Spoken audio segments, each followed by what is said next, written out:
Monsieur le Président, John Simpson de la BBC. Les pays occidentaux disent presque unanimement qu'il y a une nouvelle guerre froide et ils pensent que c'est vous qui avez décidé de la recommencer.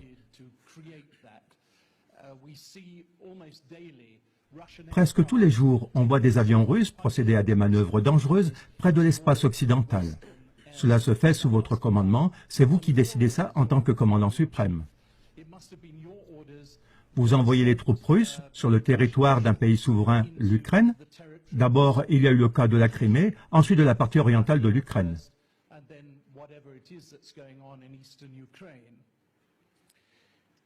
Maintenant, vous avez un certain problème avec le cours du rouble. Vous allez avoir besoin de l'aide, de la compréhension et du soutien d'autres pays, et notamment des pays occidentaux. Est-ce que vous allez profiter de cette occasion pour dire à l'Occident, si je puis me permettre de poser cette question, que vous ne souhaitez pas une nouvelle guerre froide et que vous allez maintenant faire tout votre possible pour résoudre le problème en Ukraine? Merci.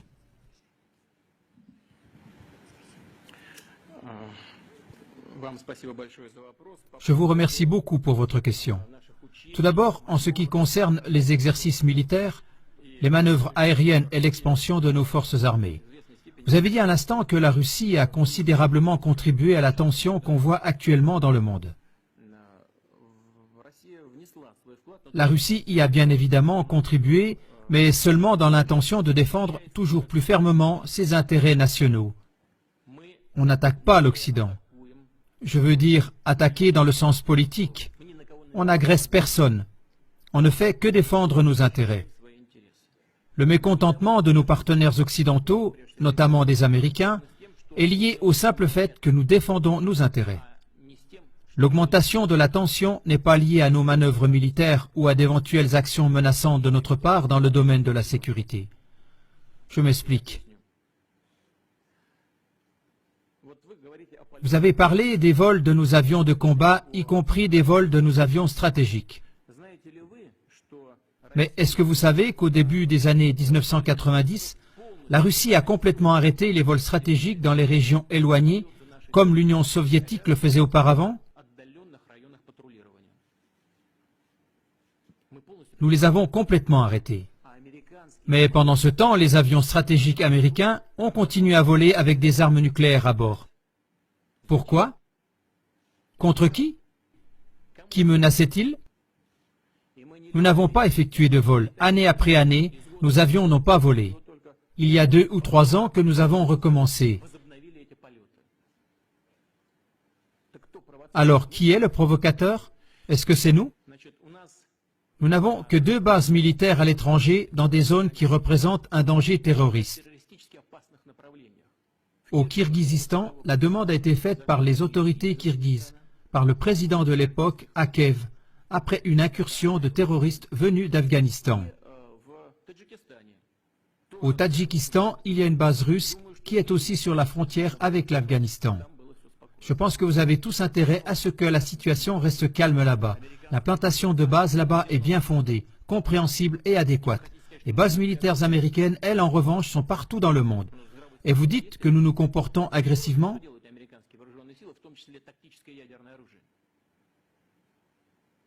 Le bon sens, il est où? Que font les forces américaines en Europe avec leurs armes nucléaires pré-stratégiques? Qu'est-ce qu'elles font là-bas? Écoutez, le budget de la défense russe pour l'année prochaine a augmenté. L'équivalent en dollars, pour ne pas dire une bêtise, c'est à peu près 50 milliards de dollars. Et le budget militaire du Pentagone dépasse le nôtre de 10 fois. 575 milliards de dollars. Le Congrès l'a accordé dernièrement. Et vous voulez dire que nous menons une politique agressive? Il faut quand même garder son bon sens, n'est-ce pas? Est-ce que c'est nous qui avançons nos bases militaires près des frontières des États-Unis ou d'autres États? Qui est celui qui fait avancer les bases de l'OTAN toujours plus près de nous? Qui est celui qui laisse avancer vers nous l'OTAN et les infrastructures militaires? Ce n'est pas nous. Quelqu'un nous écoute-t-il à ce sujet? Y a-t-il un dialogue qui a lieu avec nous? Non, ce n'est pas du tout le cas. On nous dit toujours la même chose. Ce n'est pas votre affaire. Chaque pays a le droit de choisir sa méthode pour garantir sa sécurité. Alors bon, nous allons donc faire la même chose. Pourquoi on nous interdit ça? Et j'en ai déjà parlé. Qui a résilié unilatéralement le traité du système de défense antimissile, qui était sans aucun doute à l'époque une des pierres angulaires des plus importantes dans tout le système de sécurité international? Est-ce que c'est nous? Non, ça a été fait par les États-Unis de façon unilatérale. Les USA nous menacent. Ils déploient ces éléments de la défense antimissile non seulement en Alaska, mais aussi ici en Europe, en Roumanie, en Pologne, tout près de nos frontières. Et vous voulez dire que nous menons une politique agressive? La question de savoir si nous voulons des relations sur un pied d'égalité avec l'Occident? Oui, bien sûr, mais seulement à condition que nos intérêts nationaux soient respectés, aussi bien dans le domaine de la sécurité que dans le domaine de l'économie. Pendant environ 19 ans, nous avons négocié l'entrée de la Russie à l'OMC. Nous avons dû faire énormément de concessions pour cela. Et tout le temps, on a pensé qu'il s'agissait d'accords vraiment solides, inébranlables. Je ne veux pas dire qui a tort ou qui a raison dans ce conflit ukrainien. Je pense que c'est notre position qui est la bonne. Mais laissons ça de côté. J'en ai parlé déjà plusieurs fois et je pense que nos partenaires occidentaux ont tort en ce qui concerne la crise ukrainienne. Donc nous avons adhéré à l'OMC. Là, il y a des règles commerciales solides. Ces règles ont été violées. Les règles du droit international ont été violées et les règles de la Charte des Nations Unies ont été violées lorsque des sanctions économiques illégitimes et unilatérales ont été infligées à la Russie. Est-ce de nouveau nous qui avons tort? Nous voulons entretenir des relations tout à fait normales avec l'Occident dans le domaine de la sécurité, dans la lutte contre le terrorisme, dans le domaine de la non-prolifération des armes nucléaires. Nous voulons collaborer dans le domaine de la lutte contre la drogue, contre le crime organisé et pour la prévention des maladies infectieuses, y compris le virus Ebola. Tout cela, nous allons le faire ensemble, y compris dans le domaine économique. Si nos partenaires occidentaux veulent bien.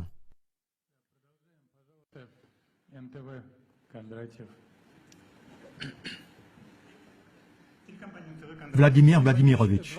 Monsieur le Président, 25 ans se sont écoulés depuis la chute du mur de Berlin. Vous avez vous-même été témoin de cet événement quand vous travailliez à l'époque en RDA. Depuis, on a beaucoup fait, peut-être pas ce que nous avions espéré initialement. Il y avait beaucoup d'espoir, mais quand même, il y a eu des progrès. Grâce à votre persévérance, on était tout près de supprimer l'obligation de visa avec l'Union européenne. Et maintenant, en cette année d'anniversaire de la chute du mur, en quelques semaines à peine, il y a à nouveau un mur qui est érigé. Pas en béton, mais il est là. Un mur invisible d'aliénation, de méfiance, d'accusations réciproques. Et où pensez-vous que ce refroidissement va nous conduire? Certains parlent déjà d'une nouvelle guerre froide. Est-ce qu'on va habiter dans des mondes séparés ou bien est-ce qu'on a des possibilités pour reconstituer le dialogue et la coopération?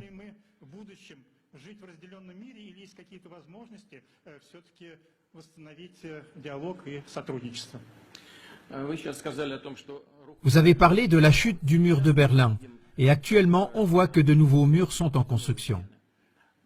Donc je réponds à cette question et j'espère que sur ce sujet vous serez d'accord avec moi. Ce n'est pas d'aujourd'hui que nous voyons la construction de murs. C'est bien vous qui êtes un spécialiste pour l'Allemagne et pour l'Europe. Après la chute du mur de Berlin, ne nous a-t-on pas dit qu'il n'y aurait aucune extension de l'OTAN vers l'Est? Malgré tout, celle-ci a tout de suite commencé. Il y a eu 2 vagues d'extension de l'OTAN vers l'Est. Et cela, n'est-ce pas un mur? Oui, ce n'est pas un mur matériel et réel, mais c'est plutôt un mur virtuel et invisible. Mais on a commencé à ériger ce mur. Et le système de défense américain antimissile en Europe le long de nos frontières, n'est-ce pas un mur également? Comprenez, personne n'a stoppé cela. Et c'est cela le problème principal des relations internationales d'aujourd'hui. Nos partenaires n'ont pas freiné. Ils ont décidé qu'ils étaient les vainqueurs, qu'ils constituaient l'empire et que les autres étaient les vassaux qu'il s'agit de descendre. Et c'est ça le problème. Ils n'ont pas arrêté de continuer partout la construction de ce mur, en dépit de toutes les tentatives et de tous les gestes de notre part pour travailler en commun, sans qu'il y ait des lignes de division en Europe et partout dans le monde. Je pense que notre position intangible par rapport aux différentes situations dans le monde, également en Ukraine, devrait faire comprendre à nos partenaires occidentaux que le meilleur chemin et le plus juste, c'est d'arrêter de continuer à construire de nouveaux murs et de commencer à construire une zone commune humanitaire, de construire une zone commune de sécurité et d'économie. Давайте продолжим. Верницкий, Первый канал. Дайте, пожалуйста, микрофон. Monsieur le Président, ce qui se passe actuellement avec notre économie, est-ce le prix pour la Crimée? C'est maintenant le moment de l'avouer honnêtement. Non, ce n'est pas le prix pour la Crimée. C'est le prix pour notre désir naturel de pouvoir subsister en tant que nation, en tant que civilisation, en tant qu'État. Et cela pour les raisons suivantes. Tout à l'heure, lorsque j'ai répondu à la question de votre collègue qu'après la chute du mur de Berlin et l'effondrement de l'URSS, on s'est totalement ouvert à nos partenaires occidentaux.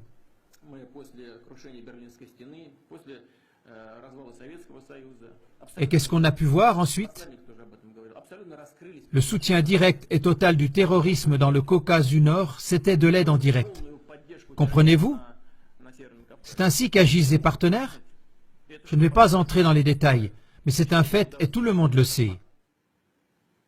Dans chaque question, quoi qu'on fasse, on aboutit toujours à des problèmes, à des résistances et à des luttes contre nous de la part de l'Occident.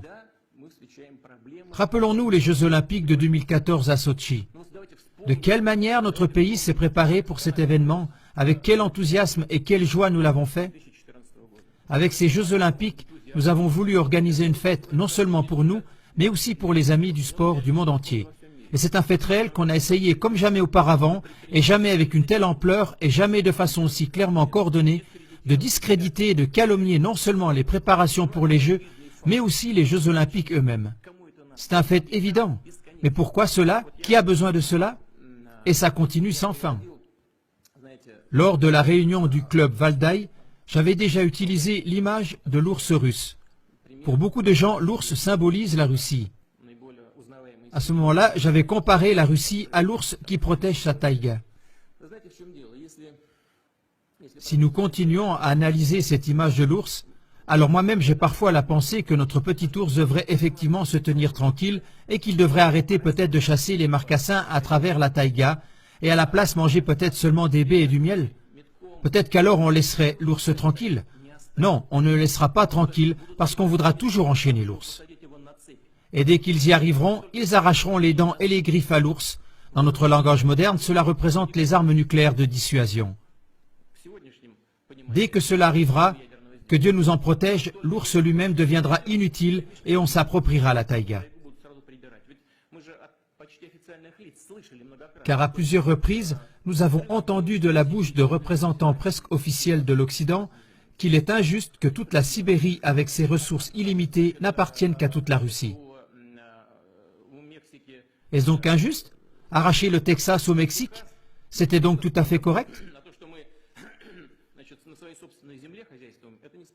Que nous vivions sur notre propre territoire, ce serait donc injuste et pour cela on devrait diviser nos terres?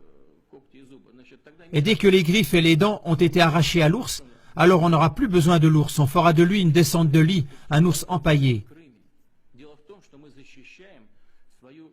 Et donc, il ne s'agit pas du tout de la Crimée. Il s'agit de défendre notre autonomie, notre souveraineté et notre droit d'existence. C'est ça que nous devrions tous comprendre. Si nous partons du fait qu'à peu près 25% de la situation de notre problème économique actuel est causée par les sanctions occidentales, et c'est ainsi, ces sanctions sont de 25 et 30% responsables de la situation actuelle.